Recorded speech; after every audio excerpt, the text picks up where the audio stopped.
All right, ladies, welcome to this episode of the She is Extraordinary podcast. I am super blessed to be here with my coach, Jessica Yarbrough. And Jessica, I've been following her for years, and she has quickly developed a reputation of being one of the best business strategists. And I can tell you from working with her, even the short time that I have at this point, yeah, she is the best.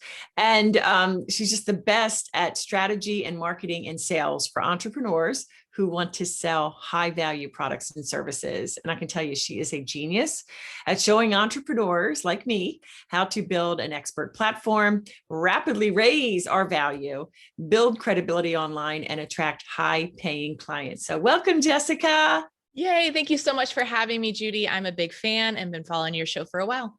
Oh, that is so neat. That's so awesome. Well, we're going to be talking today about questions related to the high ticket model. We're going to be sharing with the ladies listening your pathway, your methodology for establishing a high ticket expert business, generating $50,000 months and more. But first, Jessica, I'd love for you to share a bit about your background and your experience.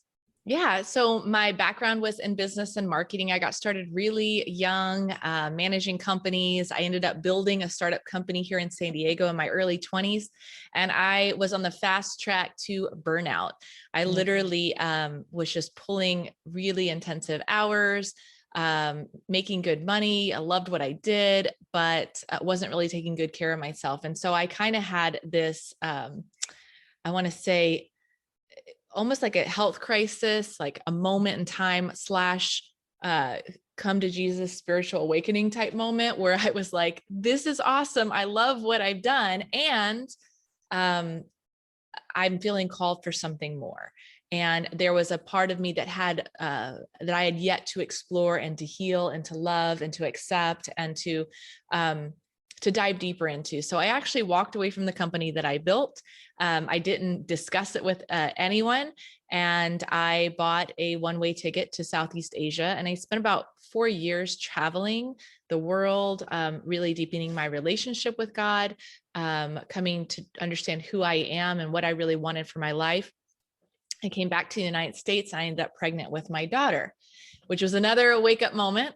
Because sure is, right? Big wake-up moment, because again, I wasn't planning to become a single mom, but here I was in this situation and I was so excited to be a mom.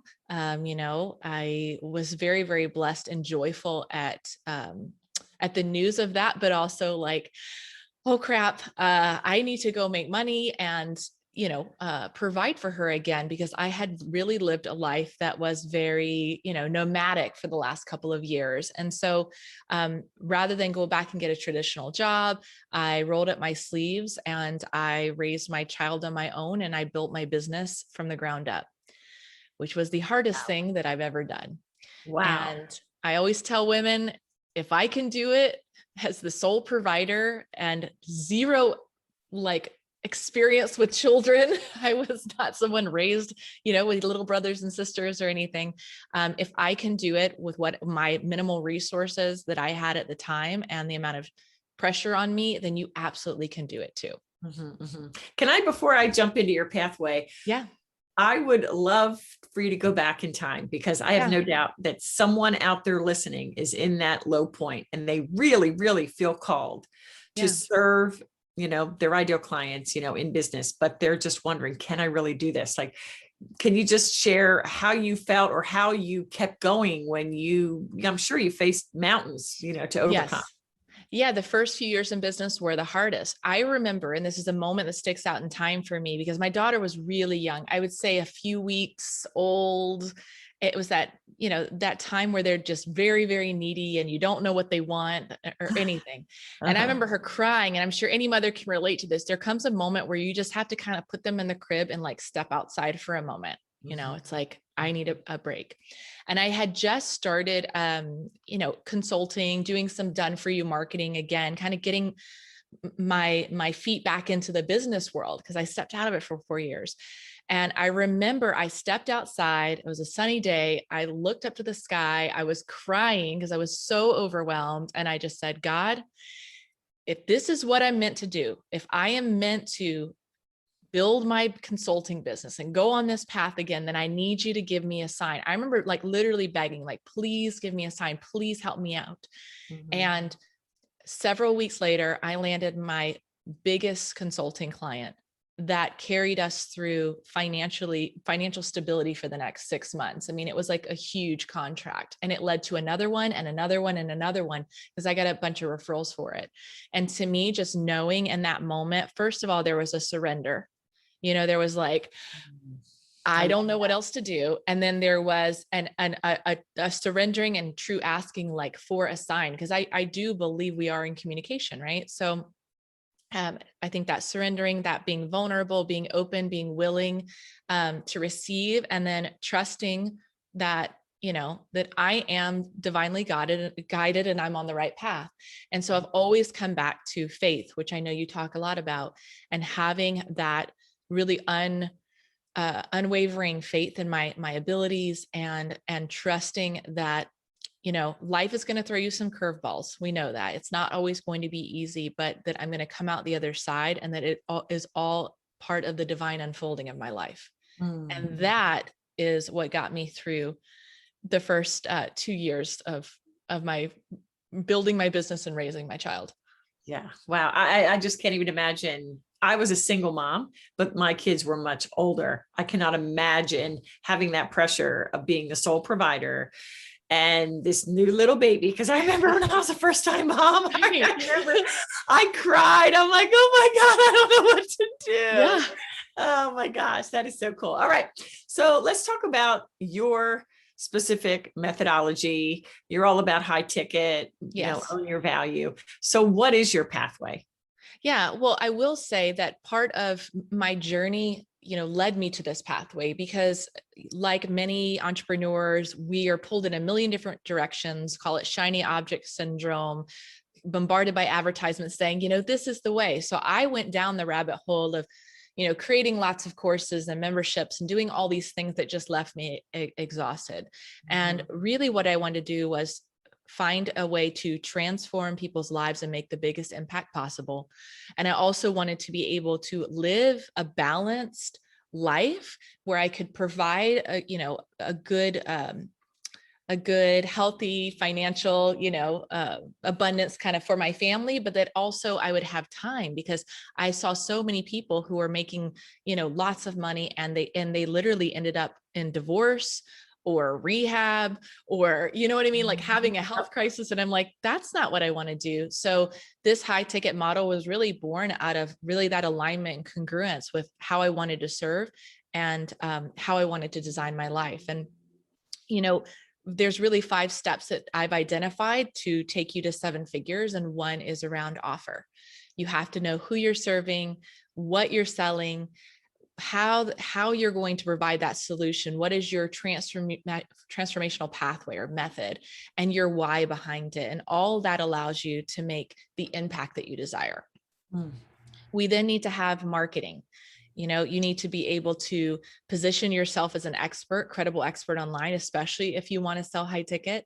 You need to have an audience of people that are going to listen to you, that are going to take action, that energize you. And third, you need to have messaging that is highly relevant. We live in a world of distraction. You are competing with cute little cat videos, right? So we need to become relevant so that people say, Judy, you're the one for me. Jessica, you're the one for me. I resonate. There's a resonance between what you say and who they are. And then we need to have sales. We got to have sales, got to pay the bills, keep the lights on. And we need to understand how to pre-frame a sales conversation so that the person coming to it is really empowered and educated, and they know who you are. You're not going into a convincing place. You need to hold that container of a sales conversation and know how to cast the vision and show them what's possible in their life. And then you need to have, systems in place so that you're not on the phone with everybody. Your time is protected, and all of that leads to sales. And then we need to put in kind of your systems and team. And this is where we get automation and the people that are going to help you grow your organization and free up your time so you can focus on doing what you do best. And then finally, we have delivery, which is creating a great experience, making sure your clients get results. The more people you help, the more we'll want your help. I love it. And it just makes sense. I mean, it's just so straightforward and I just love it. And now that I'm working with you, I just see even more how I've done many things. You and I chatted about that. I've spent upwards of 6 figures before working with you. And yeah, this is the one that's most aligned with me because of the strategic element. I'm a thinker. I'm a strategic person and I want freedom. I'm much older than you. I look forward to retirement or like time with the grandbaby. So yeah, that's really, really excellent. All right. Let me ask you a couple of questions that I'm sure come up for Yep. people when they think about high ticket and how could I do this? This model may not be for me. How do you sell? If someone says to you, how do I sell my expertise at these higher levels? And by the way, let's define what we mean by high ticket. Let's start there. Well, high ticket means a lot of different things out there. So some people say high ticket's anything over 700 or it's 1500 or 3 or 5,000. And that is high ticket. For me, it's really focused on ultra high ticket. So it's how do you sell 25, 50, 75,000, 100, $250,000 plus programs. And what it starts with is, first of all, you have to have something to bring to the table, meaning you're not just someone who, hey, I've been working a retail job at a coffee shop and now you're coming to Jessica and you're saying, I want to charge $50,000 for life coaching. That's not an alignment. However, if you are someone who has education and experience and relevance in solving a problem, if you have a corporate background, if you've helped people like you're an entrepreneur, an existing entrepreneur who's helped transform people's lives, if you are someone who's been doing life coaching for 20 years, you're dedicated to it, or 10 years, you've helped transform people's lives, then we can get you into those higher value packages a lot faster. If you're totally new, you've got to have proof of concept and you got to do some groundwork before someone's going to pay you that kind of money. So that's really important to understand, right? But a lot of people have a tremendous amount of experience to bring to the table. So if you spent a decade in corporate solving problems, putting out fires, and you have that knowledge and you want to now take that knowledge into companies and charge them for training or coach their executive team, now that's something we can attach a high price tag to. Mm-hmm, mm-hmm. Okay, cool. And how do we find those clients, whether they be individuals or companies, what have you, that will be willing to pay 50, 100 grand, for a program or for a service? Well, Judy, I love LinkedIn. It's my favorite social media platform. I know it's not the most shiny or exciting. You're not going to have fitness models, or, and you're not going to have the banter and comedy and the drama that's happening on Facebook, right? So not Instagram or Facebook, but as far as doing business and connecting with professionals, it is the best. I think I read somewhere that the average income for a Facebook user is around 50,000. The average income for a LinkedIn user is 75,000 to 90,000. And so you're working with a higher caliber person already that has a professional profile. So it's much easier to target them on LinkedIn than other networks. It's much easier to go into companies because you can target the decision makers, whether that's CEOs, head of operations, procurement, education, HR, all of those people are on LinkedIn. And so really the best way to attract high paying clients is to create that credibility and presence and to start to build those relationships on LinkedIn to drive leads to you. Mm-hmm, mm-hmm. Do you care to give any little secret side thing, more specifically on a strategy to, let's say, reach out to a CEO? There may be some ladies listening that are like, oh my goodness, I can't imagine. What would I say to this person? Because again, that goes to value. So that's a whole other thing. You've got to own your value. But what have you found to be most effective to even begin the conversation with these decision makers? Well, first and foremost, don't spam people, or scrape their emails. That's really annoying, and add them to your list, anything like that, because that's going to take great potential leads away from you.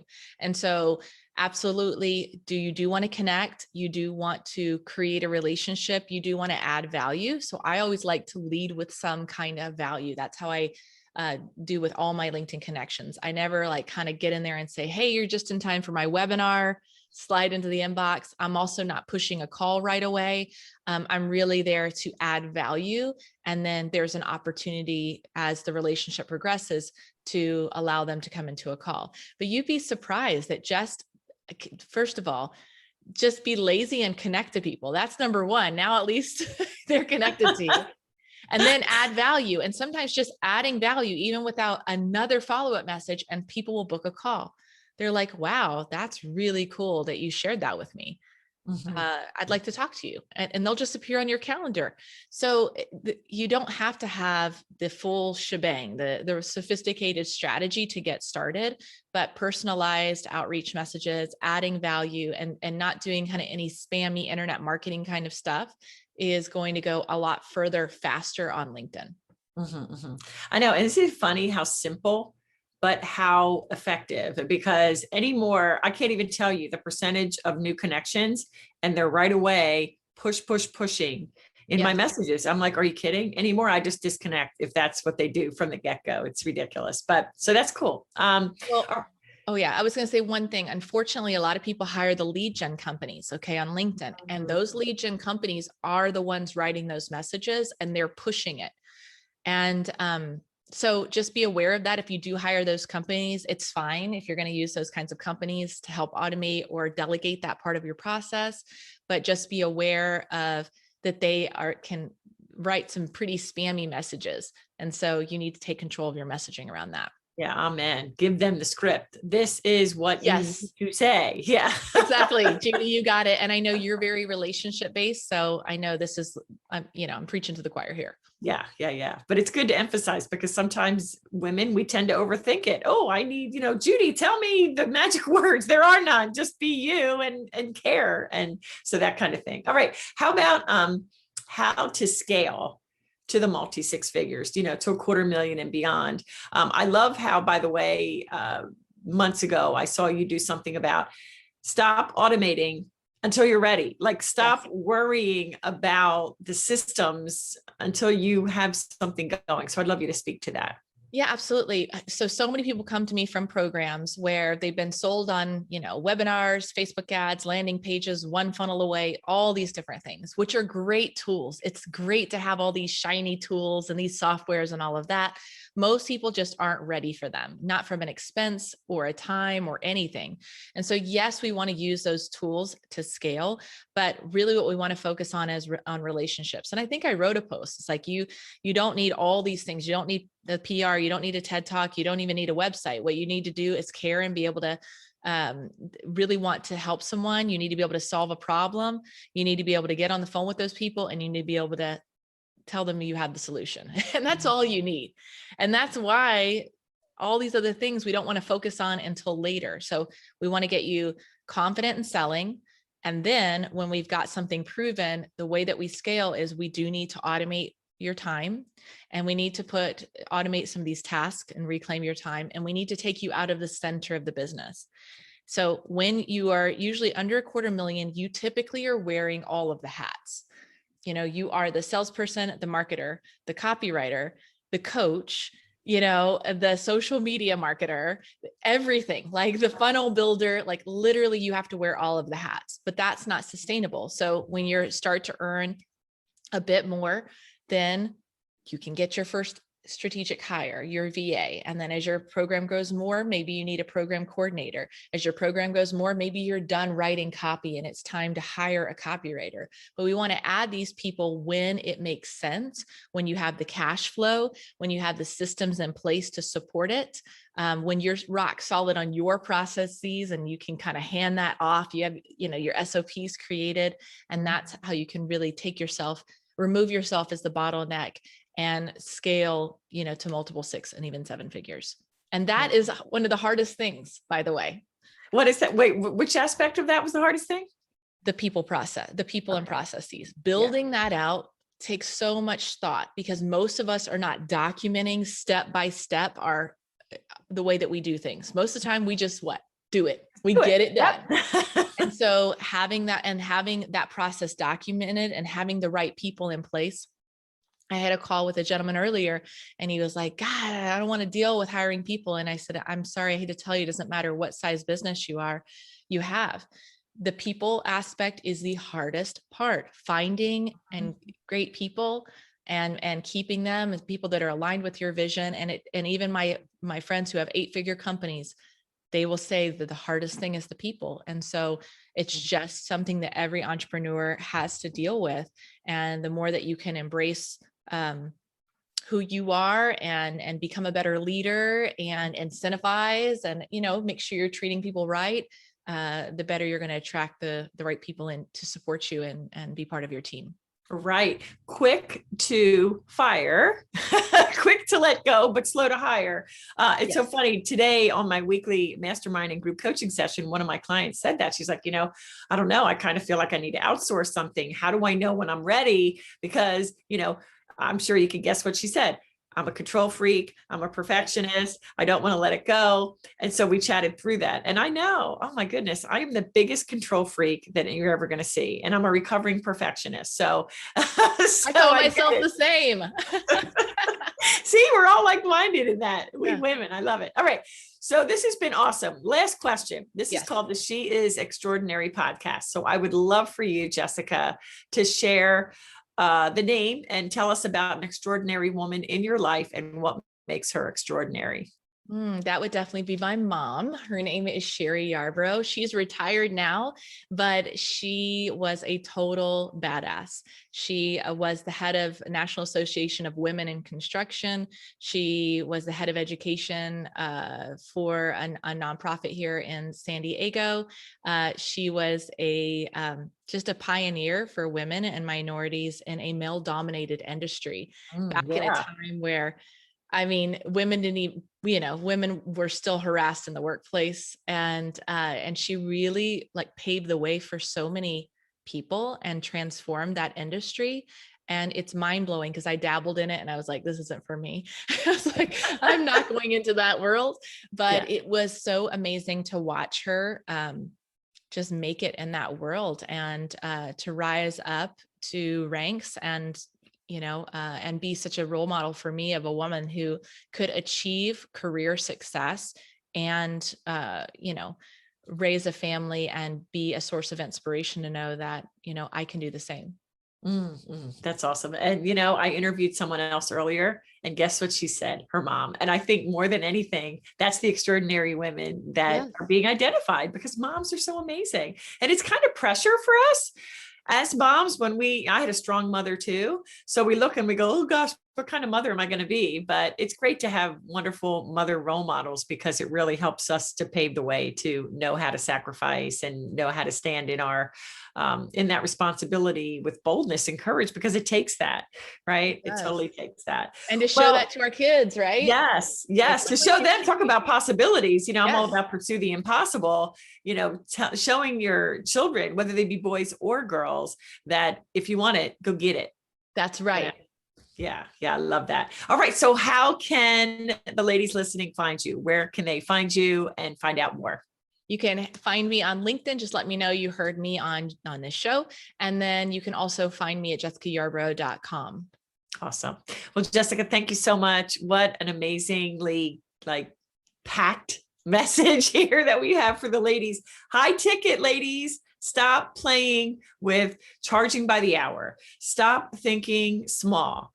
If you have this expertise and you've been doing what you do for a while and you're getting excellent results for your clients, it's time to expand your thinking and really go for it and be that woman that God made you to be. So thanks again, Jessica. Thanks for having me.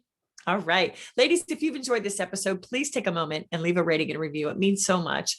And also, by the way, let me know of other guests you'd like me to have on the show and other topics you'd like us to cover. So thanks again for listening, and we will catch you next time.